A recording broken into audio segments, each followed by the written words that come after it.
Olá pessoal, tudo bem? Vamos continuar o nosso Self Video Course Expertise de Apuração e Resultados Econômicos. Vamos ainda continuar tratando da classe 6, parte 2, se refere a ajustes especiais. Nós tratamos a parte 1, que foi o PDD, provisão para devedores duvidosos, e agora vamos tratar a depreciação. Primeiro definir o que é depreciação. Depreciação nada mais é do que o registro contábil do valor de um bem que a empresa consumiu num determinado período em função do seu uso ou obsolescência. Ora, é bem verdade que a empresa adquirir um ativo e colocar no seu processo produtivo, ela imediatamente começa a consumir este bem. Esse é o processo da depreciação. Você vai usando o processo do uso, você vai usando e com isso ele vai se deteriorando, vai passando o tempo e ele vai sendo consumido no processo produtivo da empresa. Mas evidente também existe um outro lado, é o processo da obsolescência. Se você tem um ativo e esse ativo se torna obsoleto, isto é, se devido às mudanças tecnológicas ele não produz mais o que deveria produzir, e se já existem outros que possam substituir produzindo muito mais do que isso, significa que esse ativo, ele, pelo processo de obsolescência, ele perdeu a sua vida útil ou econômica. E, portanto, ele deve ser considerado. Tá certo? Então, essa aqui é a definição, é o conceito de depreciação. Tanto pelo uso como pela obsolescência, os ativos são consumidos no processo produtivo da empresa e, por isso, devem ser considerados na composição do custo e despesas da empresa. A determinação da despesa de depreciação. Por que determinar a despesa de depreciação? Na realidade, essa determinação seria o seguinte: nós vamos tentar calcular a depreciação de um bem em um determinado período. E essa depreciação vai ser colocada, vai ser considerada em todo o processo produtivo da empresa que aquele bem participar. Ou seja, este bem que nós estamos considerando a depreciação dele, ele está participando no processo produtivo e por isso ele está contribuindo para a receita da empresa. Ora, então em cada período que a empresa tiver receitas e apurar resultado, ela deve considerar que esse ativo que contribuiu para essa receita deve ser alocada uma parte dos custos naquele período. Nada mais simples do que isso. Se um ativo contribui com a receita, qual é a parcela do custo desse ativo que deve ser atribuído ao custo ou despesa daquele período, para ser comparada, para ser considerado no processo de apuração de resultados, ou seja, na receita contra custos e despesas. O cálculo da taxa de depreciação é muito simples.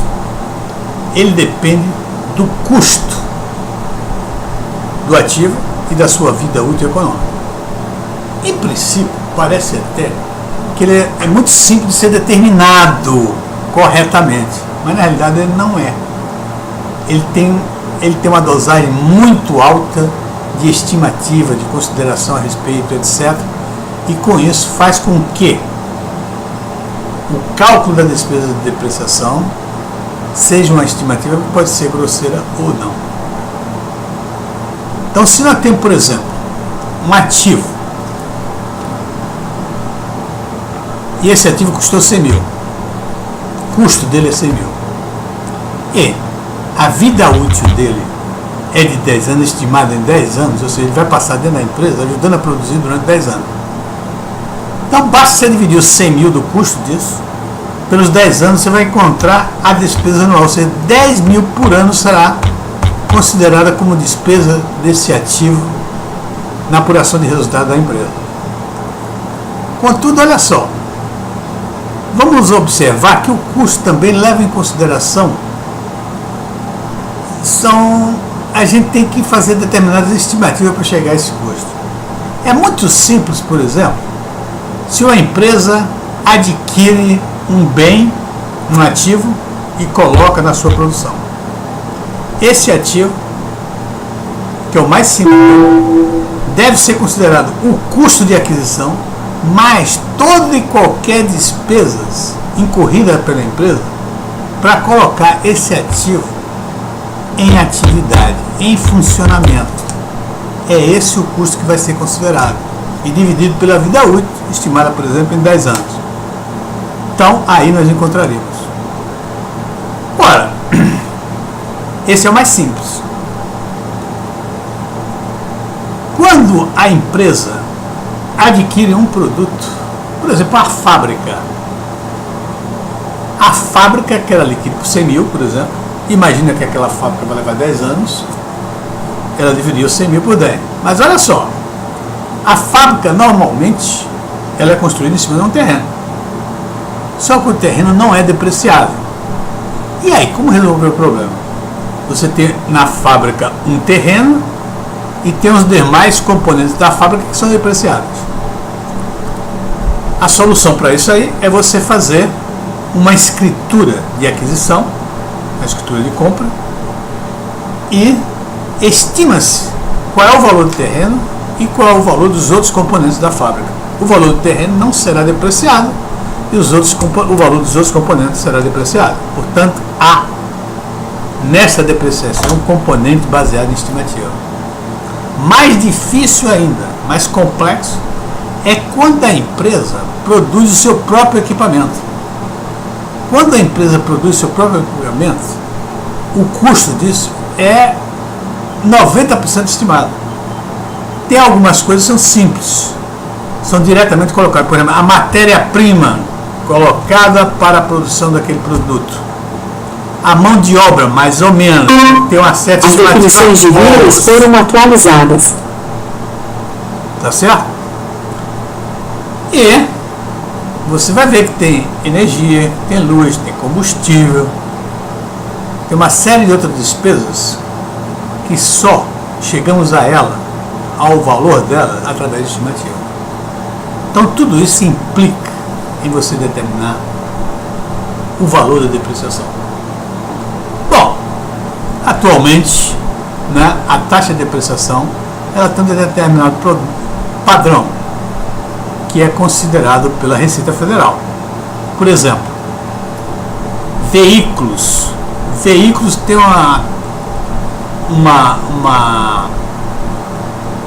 uma taxa de depreciação de 20%.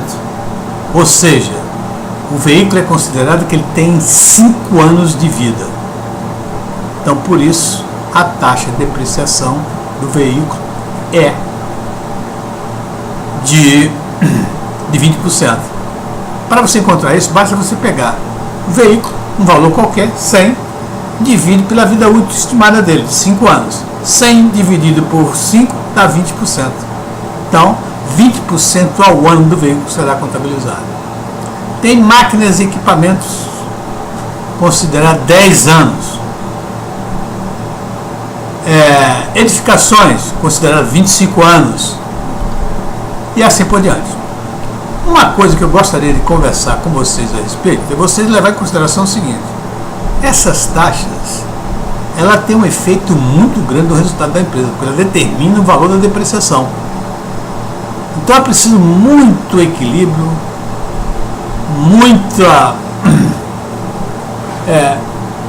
muito conhecimento a respeito do funcionamento da máquina, etc. para você determinar exatamente não, você tem uma estimativa razoável da vida útil e econômica dela.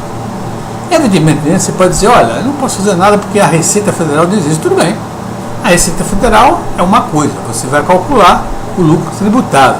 Outra coisa é o lucro próprio da empresa, que você pode muito bem estabelecer e colocar uma taxa de depreciação, por exemplo, em computadores. Você pode pegar um computador que está em máquinas e equipamentos, que a taxa é de 10% ao ano. Você pode muito bem achar que o computador seu, a vida útil dele é 2 anos.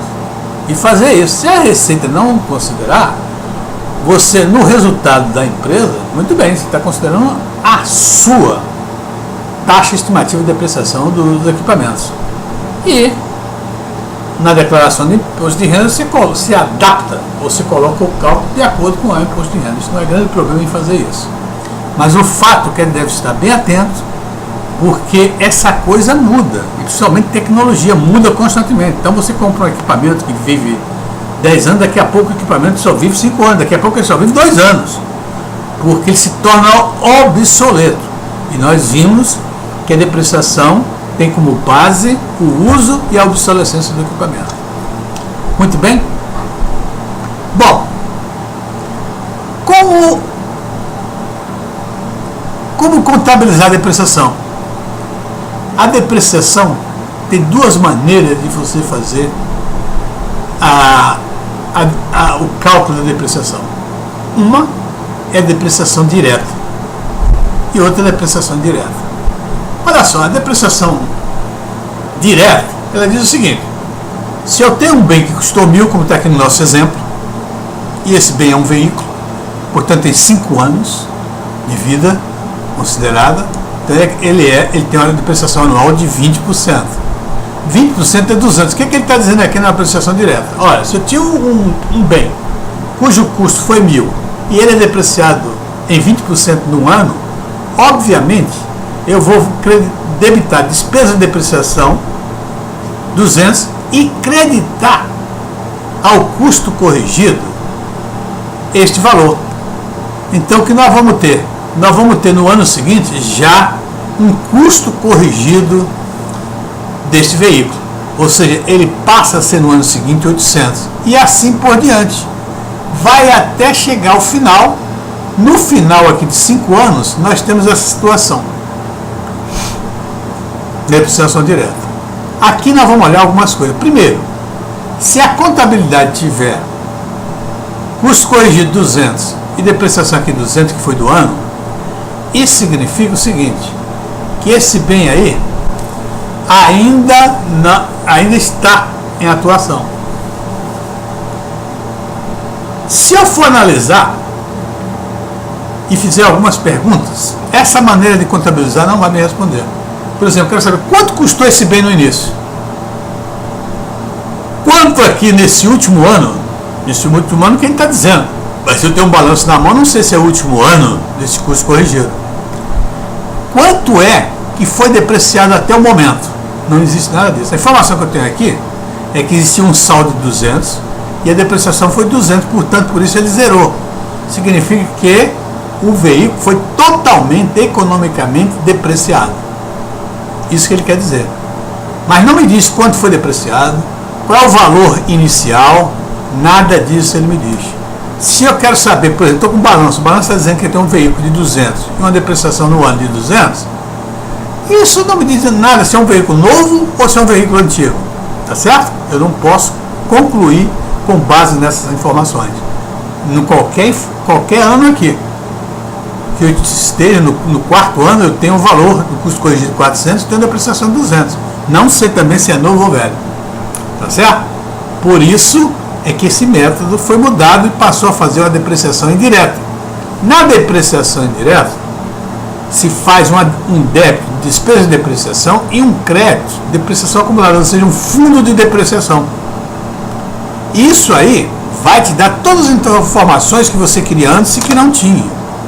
Por exemplo, aqui, nesse primeiro ano, eu sei, se eu tiver com balanço de 1.000 e com fundo de depreciação de 200 e olhar que houve uma despesa de depreciação de 200, eu chego à conclusão que esse equipamento que tem aqui nesse balanço é novo. Por quê? Porque ele foi depreciado só 20%. Por isso é um equipamento novo. E até o momento é o montante de depreciação que ele tem. Vamos passar aqui para o penúltimo ano. No penúltimo ano, eu estou vendo um balanço aqui, eu posso ter todas as informações, concluir a respeito disso. Eu vejo que o valor original desse veículo foi 1.000 e que já houve depreciação, ou seja, já foi considerado para resultado depreciações num valor total de 800. E, portanto, o valor contábil desse bem aqui é 200. Tá certo? Eu olhando por aqui com essas informações no balanço, ou seja, custo do bem 1.000, 800 de depreciação acumulada, valor contábil 200, eu sei que ele é um veículo velho, porque praticamente ele já foi totalmente depreciado, como está aqui. No último ano, quando eu vejo isso aqui, eu tenho duas conclusões. Primeiro, é que o bem já foi totalmente depreciado. Segundo, se esse balanço estiver ainda registrado dessa maneira, é que ele ainda está em uso pela empresa. Porque se ele não tivesse em uso pela empresa, a gente tem que eliminar esse valor com esse valor aqui. E aqui apareceria 0. Tá certo? Não apareceria mais veículo. Mas se aparecer o veículo de 1.000, com custo de 1.000, e uma depreciação acumulada de 1.000, significa que ele ainda está sendo usado pela empresa. Obviamente a empresa vai tomar alguma medida a respeito disso. Vai reavaliar, no sentido de dar um novo valor, dar uma nova vida útil econômica e saber qual vai ser a parte, qual vai ser o valor de depreciação nos próximos exercícios desse bem que ainda está em uso. Muito bem. Por último, eu gostaria de colocar para vocês que é uma questão que deixa muita dúvida e muita gente dizem até que ajudou muito a que o DOAR, demonstração de origem e aplicação de recursos, fosse, não é mais atualmente exigido pela lei, substituído obrigatoriamente pelo fluxo de caixa, demonstração do fluxo de caixa, o que eu acho um absurdo. Eu tenho trabalhos aí na frente que falam sobre isso. Eu acho um absurdo, porque é o documento mais útil que tem a contabilidade para análise de liquidez da empresa, é a demonstração de origem e aplicação de recursos. O fluxo de caixa, como vocês vão ver nas minhas explicações, ele não tem o menor sentido. É uma farsa contábil. Ok, muito bem. Então, quando se trabalhava com a demonstração de origem e aplicação de recursos, as pessoas não entendiam. A grande maioria das pessoas que trabalhavam com contabilidade, tanto é que o demonstrativo de origem e aplicação de recursos nas empresas eram deixados para serem feitos pelos auditores. Ou seja, a contabilidade da empresa não olhava nem para isso. E quando na realidade ele deveria ser feito mensalmente, exatamente como acontece com a apuração de resultado, deveria acompanhar a mensalidade, porque ele é extremamente útil. É um demonstrativo que você pode muito bem acompanhar a liquidez da empresa, entender o que está acontecendo com muito mais, com as informações que tem ali, entender perfeitamente o que está acontecendo na situação financeira da empresa. Muito bem.